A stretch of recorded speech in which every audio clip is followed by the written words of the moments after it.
Okay, as you can see, I'm getting closer and closer to the top. I've just added, started my green row.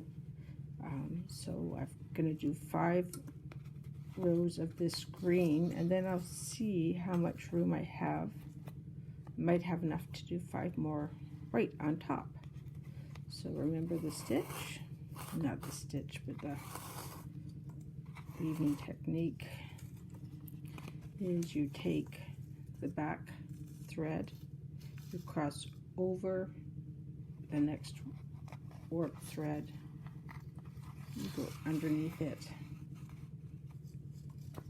Okay, so now looking at here, this is the back one. I cross over the one I just went underneath, and I pull it under. Now you'll notice as I'm getting closer and closer to the top, it's getting tighter. Okay, it's getting my warp threads are tighter, and that's because there's more weaving on them, so it's tightened the tension. So this is where your patience comes in.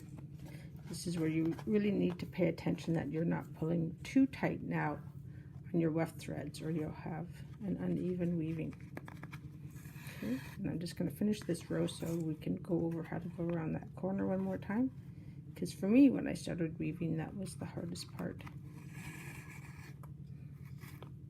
What I'm noticing is when I've done these quarter bags before, I'm doing my last row here, I used to use yarn. What I'm really liking about using wool is that it keeps its shape so much better. Okay, so I went under the last warp thread here, so now I'm going to take my piece of wool that's behind, and I'm going to go around that corner,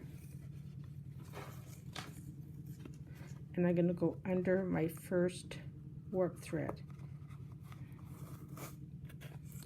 on the other side.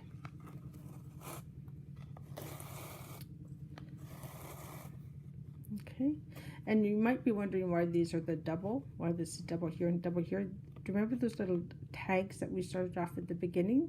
All I've done is I've run them down here, so then I don't have to kind of wind them in after. Okay, so now this is my back thread. Okay, so it's going to go over the one I just went under, and it's going to go under the next one, and then I'll continue.